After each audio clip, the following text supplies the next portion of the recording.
Thank you. I see a lot of faces I know, and I know we all love Three Lakes. So one of the things I'm hoping to do is maybe point out some things you might not know about our own hometown. A lot of people come up on vacation and they come to get away from the hustle and bustle and city life. Other people come up because it's where they can find something that they need, peace and quiet, a fish. I know a lot of times people are thinking that it's kind of like Mayberry RFD. It's out there and only good things happen, or if it's bad, it'll end up good in 30 minutes. But just like every place else, death happens in Three Lakes. Sometimes the death is just a death. It just happens. I don't know why that's cut off.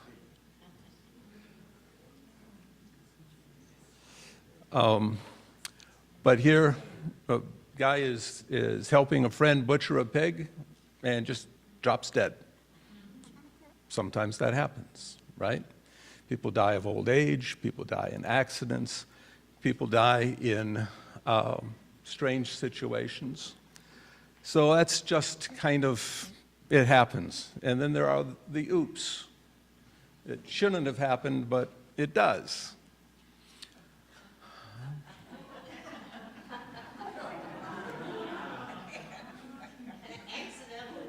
Oops. In some cases,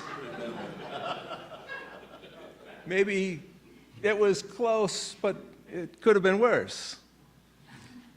Fred Campbell, who's a really colorful person in Three Lakes past, gets married.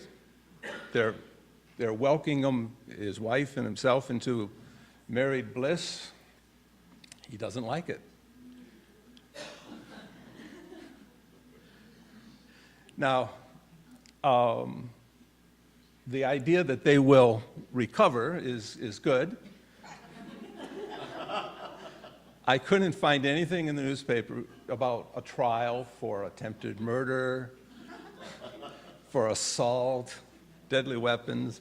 If he's shooting blindly into the crowd, just about anything bad could have happened. So it could have been worse. Fred French is going to be a name. This is the son of a name that will be coming up later. And then there's murder. In small town Three Lakes, there might be murder. In this case, south of town,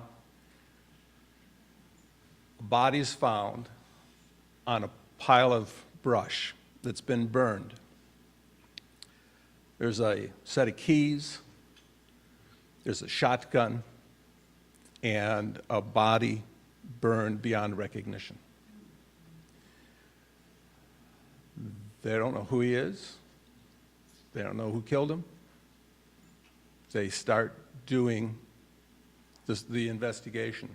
1929, they did some really good police work. Skipping some of the details, they were able to take the key set and find a key that fit, found out who it was. But in the meantime, Three Lakes is going crazy with the possibilities. It's gangsters from Chicago. It's the moonshiners.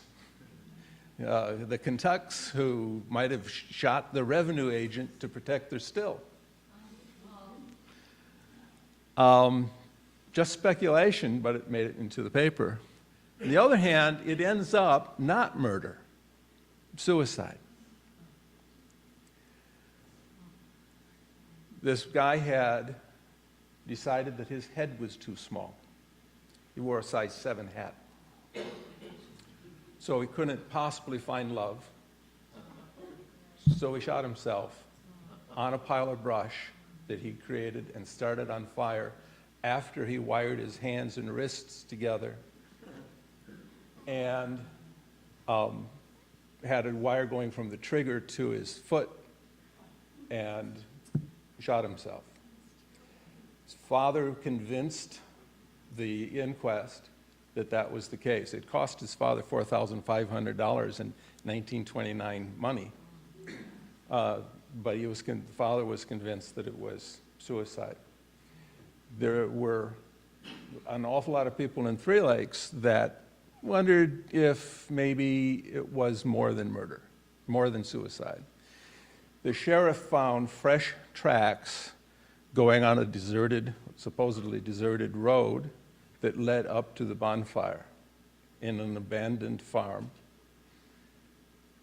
They found a jacket of a much poorer quality than this young man was wearing on a tree nearby.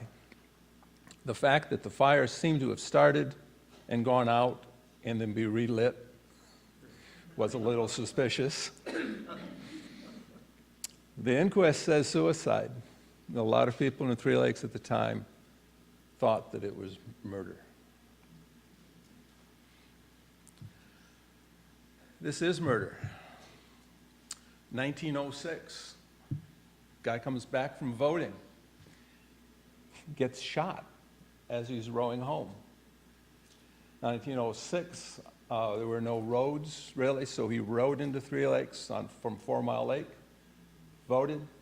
On his way back is when he evidently got shot. He was found, as it says here, floating in his boat. I like the end of it. He was probably intentionally shot by someone on shore, as he could not have been mistaken for game while out in a rowboat.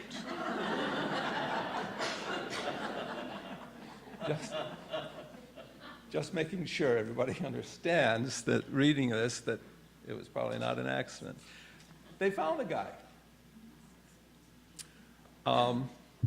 Guy named William Stowe of Three Lakes, charged with killing William Beyerbauer.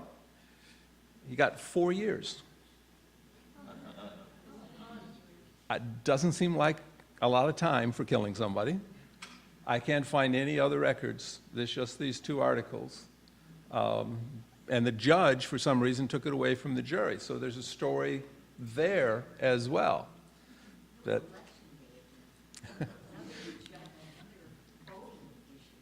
yeah, or he had disagreed with the guy's politics. And again, who really knows? It's lost to history, I think. Now, here's one that I find interesting, and one of the reasons I started looking into this. Farmer held as murder. Vilas County man killed. Neighbor in argument over cows is charged. Well, the man he killed was in Oneida County, and he lived in Vilas County, just 140 north of the Vilas County line. I happen to live on the property of the man who was shot and killed. So I live in a part of the country that used to be called the Czech Colony. The Czecho Club up on 70 was their clubhouse. And a lot of people came directly over from the old country, having bought land in that part of the country, sight unseen through a salesman. So these were countrymen, come to make a new world. And as it says here, this Yalkowitz, farmer living near Eagle River, is being held in the United County Jail without bail for trial in the circuit court on a charge of first-degree murder. First degree means intent, means planned it, means that it was something that he could have avoided. Yalkowitz was arrested after he's alleged to have shot and killed Joe Deaconuk, another farmer, following a quarrel resulting from the trespass of Deaconuk's cows on Yalkowitz's farm. What didn't make the papers, but I know because Deacon's grandson came and talked to us, is that the Deaconuk's cows had gotten out earlier, gone into the garden area of the neighbor, started eating the garden. Now, 1906, they depended on that garden. That was their winter food supply. Cows are in there eating it. The guy comes, gets his cows, brings them home, probably apologizes. The guy is short some food supply. Cows will get out a second time, go up, get into his garden again. Guy apologizes, gets his cows back. The shooter goes to the sheriff and says, what am I supposed to do? Cows have gotten in my garden twice. It's eating my winter food supply. My kids are going to starve. And the sheriff, well, here the story differs. The sheriff says that he should call the sheriff next time, and they'll confiscate the cow and arrest the cow's owner. Maybe it was a language problem. But Yucklitz claims that the sheriff said, if it was me, I'd shoot him. Sheriff says, oh, I said that, but I meant the cow.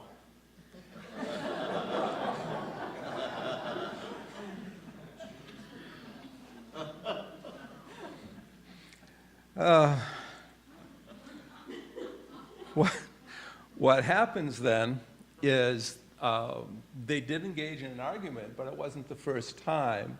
It was literally what the shooter thought was a matter of life and death. The cow was eating their winter food supply.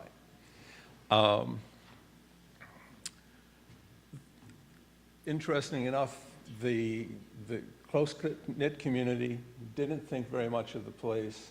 Nobody would testify. So other than the dead body and the shooter's confession, there was no evidence.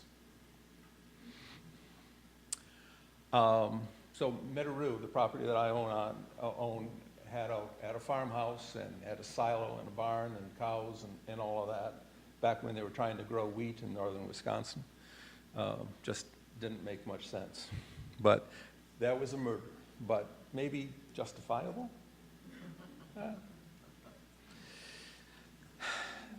This is the most well-known murder in Three Lakes, and I noticed one of Frederick French's descendants in the back row today. But Frederick French was a trapper, had come from the southern part of Wisconsin, actually the Fox Valley. He was married there, had kids there, and he found out that he could make a living. $200 a year is not a bad living back at this point in time, trapping in Three Lakes.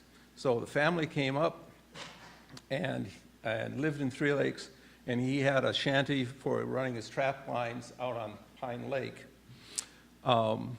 His two sons and daughter and wife stayed in town. He was, the books keep saying elderly, he was in his 60s. But he took on a younger partner and probably needed some help, could do more trap lines, help with other things around. And this John Buemiller had kind of a violent history. He'd spent some time in the jail here in Three Lakes after an assault and a robbery in town, but evidently didn't have any problems with Mr. French. Frederick French was last seen by his daughter and son-in-law, the Losies, on October 4th. And a couple days later, the partner shows up, Buemiller shows up, asking if anybody had seen Frederick French. Problem is that when he asked this person, he gave a story about when the last time he had seen him. And he told this person, he told a different story. And he said this one, he had a different story. And Frederick French's son, Charlie, went around looking for his dad and found the same people that John Buemiller had found and discovered that there were conflicting stories. So just a little bit of background. Here's Three Lakes, here's Pine Lake, and he would walk back and forth between those two on a fairly regular basis, but he couldn't get in to see family very often. And walking, it's described in various places at 12 miles, 16 miles, and 18 miles. So it's a good walk. It's going to be a couple hours walk. not anything you do all the time. So it wouldn't be unusual for somebody to be out going someplace and not be seen for a couple days. But what happens is Charlie French was convinced that something bad had happened to his dad, was convinced that John B. Miller had done it. So in this case, he's been gone for 2 weeks. It's believed that he's murdered. It's known that he had a sum of money, the winter's worth or the summer's worth of pelts. They'd been shooting bear. They had bear hides, which were very valuable at the time. And everything's missing. The money, the pelts, the man. And he'd been in the area for 12 years. He's not lost in the woods. He knows what he's doing. He's not doing something foolish out there, so they think that he's murdered. This is from Neenah a little bit later, and he had worked in Neenah rowing fishing boats for a hotel in the Neenah area, and so they're just letting his friends know there that he's missing. John Bell Mueller, it's spelled 2 different ways, was arrested and taken into Crandon. Charlie French was convinced that he had something to do with it. So he's taken into Crandon, and he's charged. And they have a hearing. And John B. Miller's attorney keeps saying, there's no murder. He's out in the woods. He's lost. Maybe he fell into a hole and broke a leg and he's dead, but my client didn't have anything to do with it. You can't prove murder if you don't have a dead body, which was true. Now, the clerk of court was one of John B. Miller's friends, and he was convinced that John B. Miller was guilty. And he said, you know, you've got to confess. They'll go easier on you if you confess. Confess. And he won't. He said, if they find the body, you're going to look even more guilty. Then they'll throw the book at you. Then you'll be in real trouble. And John B. Miller said something along the lines of, oh, they'll never find that body.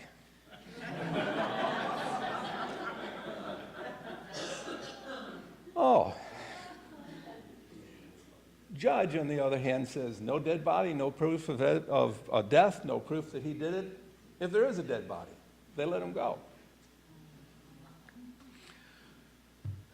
And then they let him go on the 25th of October. On November 1st, the body floats up. Okay. The cabin was on Pine Lake. The body was in Pine Lake. It had been wrapped in baling wire, attached to something heavy, and thrown in the lake. The wire broke. Loaded body floats. Now they've got the dead body. The guy who found the body is so excited about it, he's telling everybody that they found the body, including John B. Miller, who says, oh my goodness, I got to get out of here. So he got his rifle from the shack, and he took off.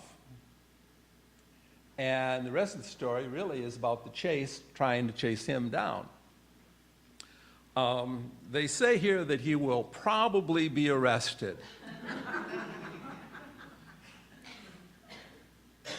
Well, the sheriff got bloodhounds, and they traced him from that part of the country up to the Sioux line, which went to Upper Michigan. They tracked him to a spot where there's a rock on the top of a hill where the train has to go so slowly, you step from the rock into a boxcar, and you get a free ride. Everybody in the area knew about it, and that's where he got on the train. In Iron Mountain, the station agent there said, yeah, 4 people got on here on the train going south. And they know where a number of people got off at this station and that station and the next station, but they don't know who, and they don't know what connecting flights, and he's never been found.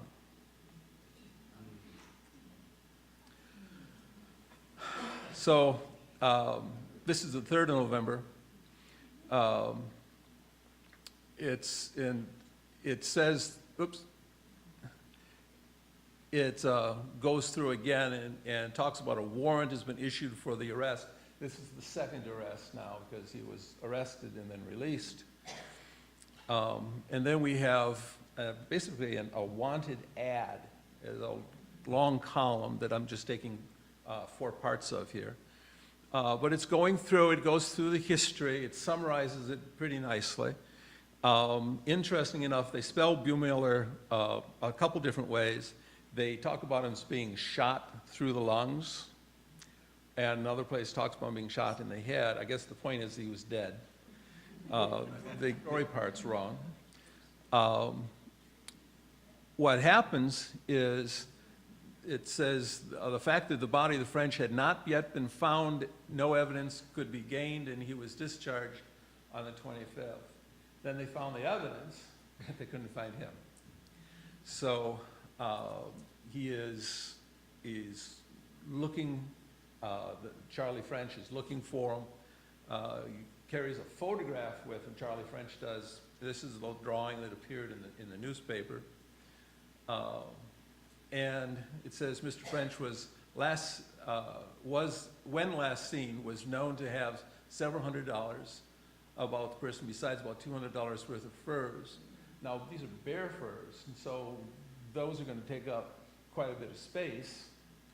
But again, Buehmüller has not been found, the money's not been found, pelts have not been found.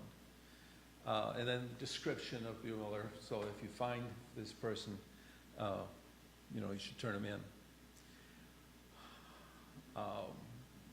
Charlie French evidently spent quite a bit of time for a long time after that looking for his father. Evidently spent time and effort trying to find Buehmüller. Charlie French started Pine Isle and did a lot of other things in the area. So he's been through quite a bit.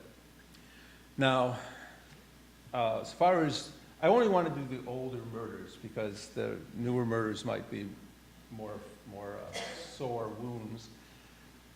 But there were some cases where maybe there should have been. So here's one maybe should have been. A farmer near Three Lakes, Forest County, sold his wife to a bachelor for $10. The man had consulted George Olivan, who gave him some good advice and told them that they weren't allowed to do that in this country. They must have misunderstood the judge, for after leaving his office, they returned to Three Lakes, announced that everything was all right. Then the $10 was paid, both men treated, and the wife changed hands.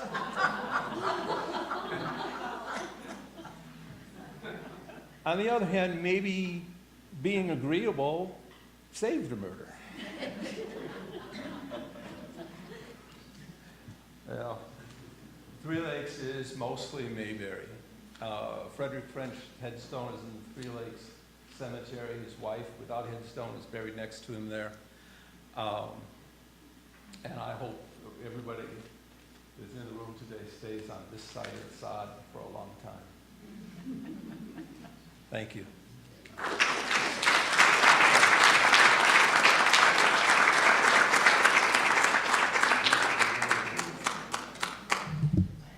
Good evening. Before I start my program, I just want to give a little bit of background. I'm Patty Wallisford, and last summer Erica had asked if I wanted to be involved in a cemetery walk, and I was agreeable, so she assigned me my gravestone, and I went out there and took a look at it and started some research with the help of Nancy Brewster, Erica's mom, and I became intrigued with the Johnson family. And so after the little cemetery walk in August, a bunch of us were hanging around his tombstone and started to get a little bit maybe slap happy because it was kind of cold, we were kind of tired, and we started adding macabre stories to the deaths of the people we were assigned. And you know, I had said facetiously, oh, my people were killed by Fred French's murderers, and you know, all that stuff, and we were just laughing. And then about a month ago, Erica said, hey, would you want to take your Johnson family story and turn that into a presentation for a Catena? And I said, sure. So I started doing my research and looking up more stuff, and then I found, you know, that facetious story of having these people murdered, I don't know. So I'm going to tell you the story of the Johnson family. I'm going to tweak it a little bit and add some speculation that certainly is in good fun. I don't know about murdering your kids being in good fun, but please don't take it seriously. So before I start, I'm going to ask you, what frightens you? Could it be Jason? Or some masked crazy man hiding in the woods ready to jump out and kill you? Or a zombie apocalypse? Or aliens coming soon to take over the world? Well, we know these things are all made up from Hollywood. We love this kind of stuff. It's stock, stereotypes, all in good fun, meant to entertain us. But sometimes the most scary things are things that are unsolved, things that we don't know. Now, we just heard about the Fred French murder from Les, and loved this story. And we kind of know who killed Fred French, but never for certain, never found the killer. And my tale is no less tragic, and I think it's maybe a little bit more tragic because it involves the death of 3 children. Their deaths were possibly never recorded. Their parents are virtually anonymous. Parents that, like the suspected murderer of Fred French, disappeared. And all we have are their first initials and their last name. And their last name is the second most popular name in the United States. And so that kind of leaves the research on these people hard to find, many questions. So whatever happened to the Johnson family, especially the children? A story of death, sorrow, and mystery. But before we start, I want to kind of set the scene about what Three Lakes was like at the end of the 1800s. The arrival of the railroad. In 1881, the Lakeshore Traffic Company, later known as Chicago and Northwestern Railroad, purchased 120 acres.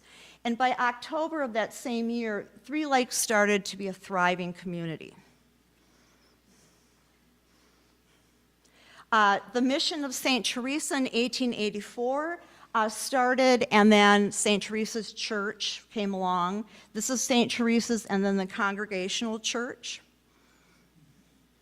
In 1887, Oneida County was established as a county, and Three Lakes joined it. Homesteading started circa 1890. Nye's General Store opened up, run by William and Sarah Nye. And Sarah was known to have quoted that Three Lakes area was a wild country.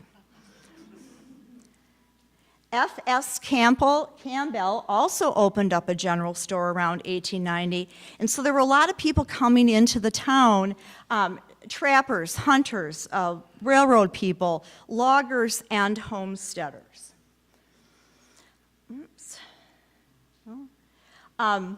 Military Road, this is a picture from 1890 of Military Road, and we probably all have traveled Military Road more than once. It was completed in 1869, and originally it was constructed with the belief that the British would come down from Canada to help the Confederacy during the Civil War.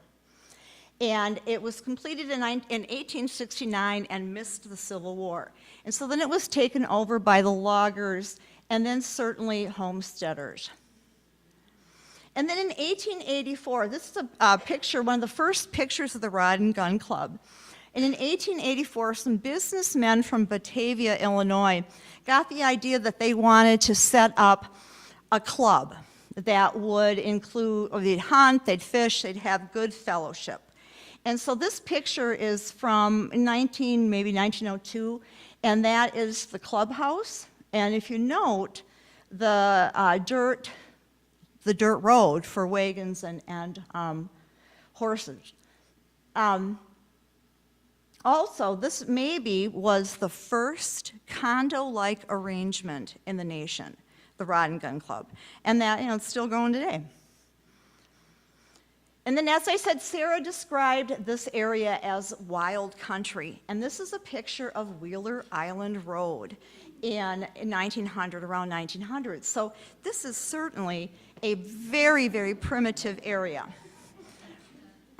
And then the next photo is, we probably all have seen a postcard of this.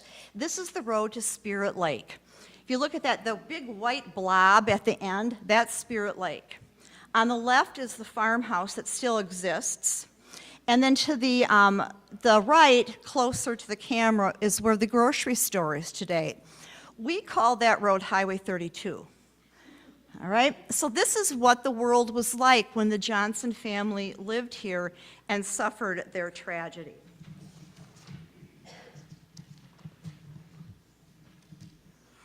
So now I'm going to go back to my story. What happened to cause the incredible tragedy of the Johnson family? This is a typical couple. This is not the Johnsons. But for our story, their initials are A. All we know of them are their initials are A.H., the man, and M, the wife, Johnson. This is a picture, of course, that I just got off Pinterest of Victorian-age people. This is not the Johnsons. If it was, I probably wouldn't be standing here telling you the story because we would know about this story. Or it would be that little chapter, tragic chapter in life in Three Lakes that we shed a tear and then move on about those poor people that their children died. But because we don't know who they are, it makes everything much more mysterious.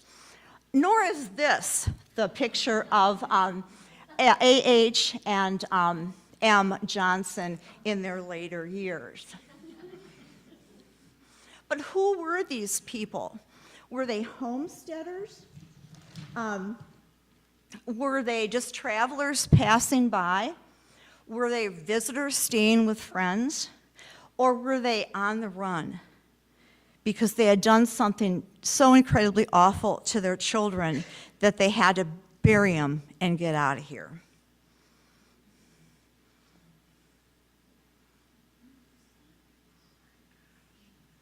This is the Johnson Children's gravestone in our cemetery here in Three Lakes. If you take a look at that picture, it's a pretty elaborate, ornate stone. Now, I found this picture on Find a Gravesite, and the gravestone today is much more in rough shape than here. But it's four-sided, and there was an orb at the top. And if you drive past the cemetery, or when you drive past the cemetery, look over the new stone wall, and you can just see the top of this peeking out. And on one side of the gravestone is this poem. But we see here engraved, "Children of A.H. and M. Johnson." Why didn't they write their names? Did they want to remain anonymous so nobody could track them down? Or was it simply because it costs more money to engrave their names, carve their names in, and they wanted to spend every last penny on being able to put little poems on each side? This poem is the only one that we can see. The rest have been covered in moss, or just the weather has taken it away. But I'll read the little poem to you. "But is he dead? No, no, he lives. His happy spirit to heaven above, and there receives the long expected prize." Now, during the Victorian times, this was a very popular verse or poem to put on a gravestone. On a gravestone of an old person who had lived a long, long life, who was worthy of that long expected prize. Not on the grave of a baby. And so, why did they have such an ornate grave? Was it because they loved their children and they were heartbroken and they wanted to do something to remember them? Or was it because they wanted to pretend that they were God-fearing good parents? And this is what you did. You had this great, beautiful funeral, and then no one would ask questions. So this is their stone. These could have been their children. There it is again. And this is what the stones say. Now, I find this just fascinating. Notice it says, and I don't know if you can actually see the stone, but it says Jakey Johnson, born November 22nd, 1888, died November 21st, 1893, a day shy of his 5th birthday. Now imagine, now I don't know birthdays in 1893, I imagine he maybe had a pair of ice skates waiting for him, maybe a book, maybe mom sewed him an outfit. He died one day before he turned 5. Now the weird thing here is when I looked at Find a Grave site, the woman who did, or the person who did the research, had it recorded Jackie. And when I looked at it, it says Jakey. And then I said something to my husband that, this is a boy, short for Jacob. And then Mark said, well, maybe they spelled Jackie with the K, J-A-K-I-E, or that's just how they spelled it. So I did a little bit more research. I was not going to let go that this was short for Jacob. So I went online, searched names, and the name Jackie for a girl did not become really popular. Guess, you guys tell me, when did Jackie become popular to name your baby? 60s. Yeah, 1958 to 1961.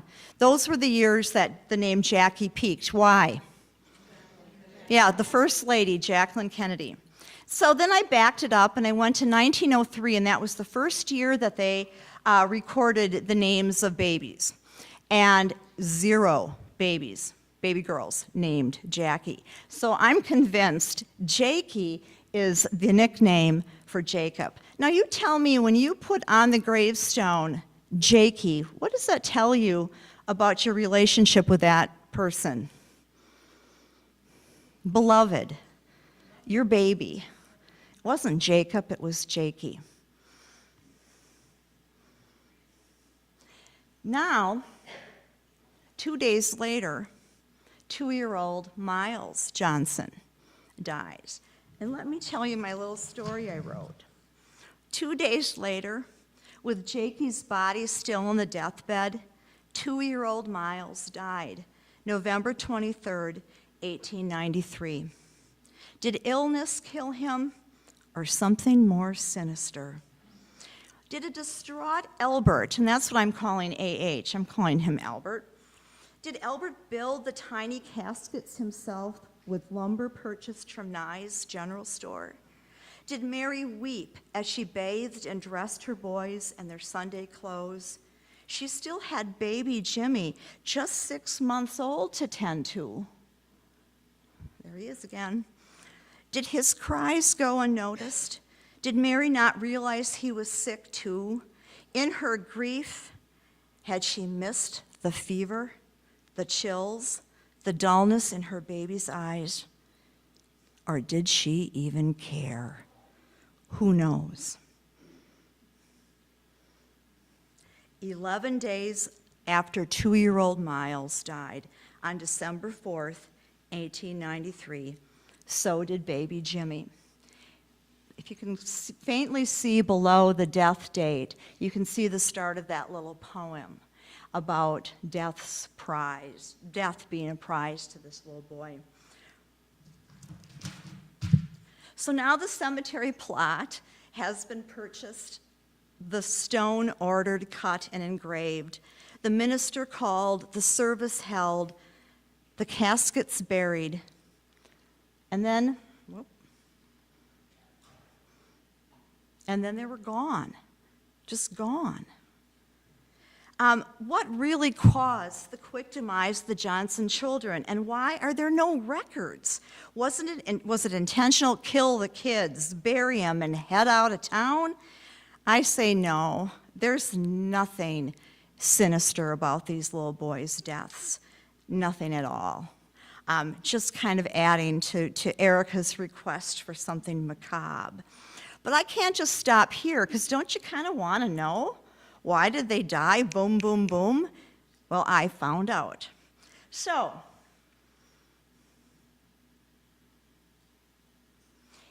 from 1889 to 1895, the Russian flu pandemic went through the whole world, killing 1 million people.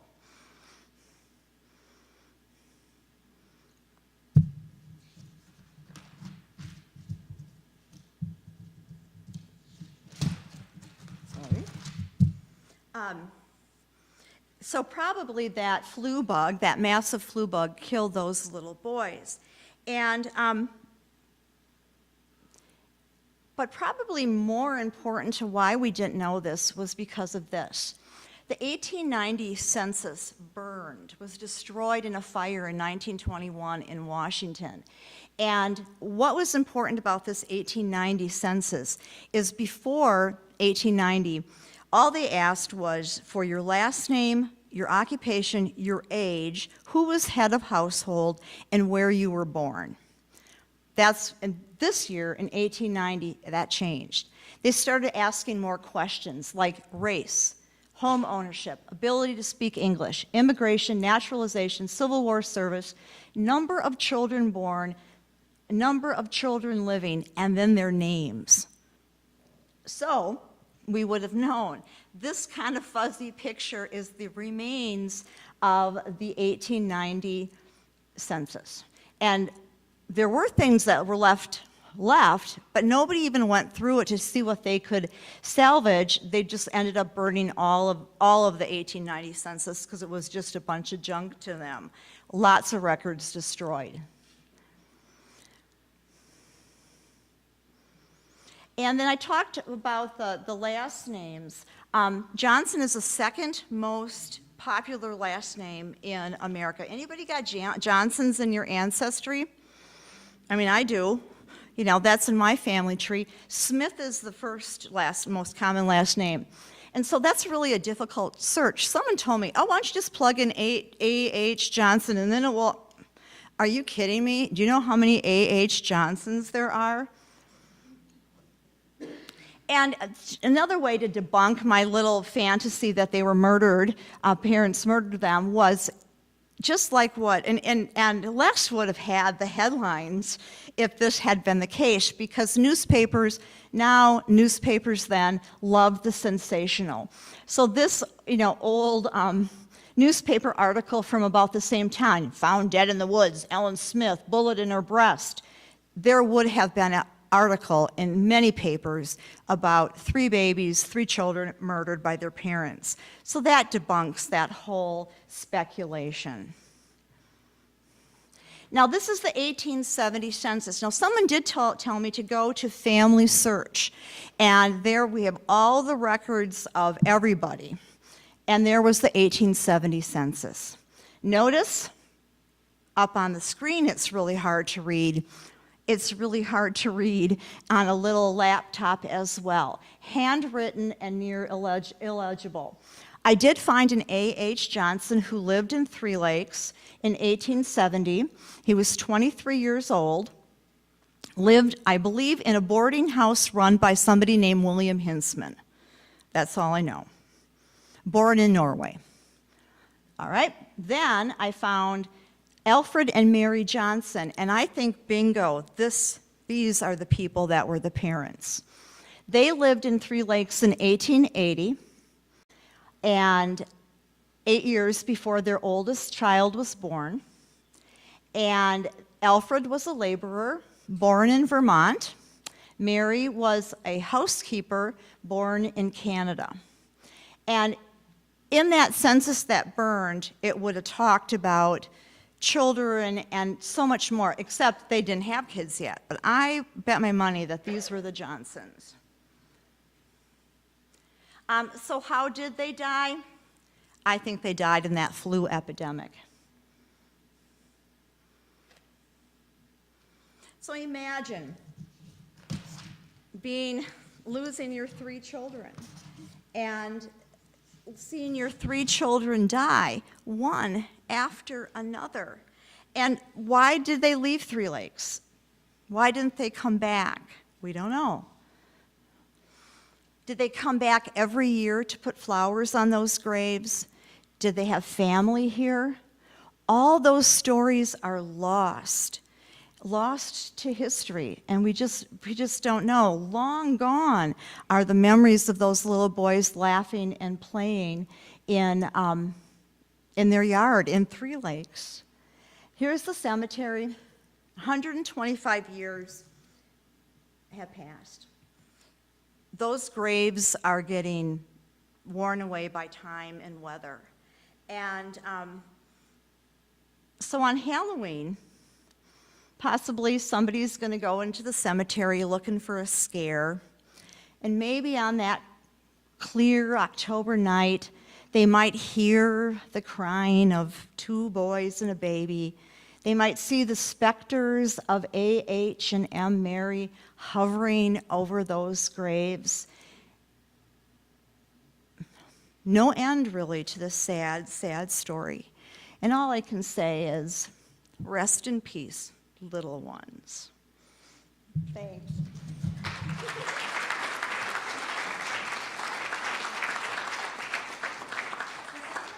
Questions for me or for Les?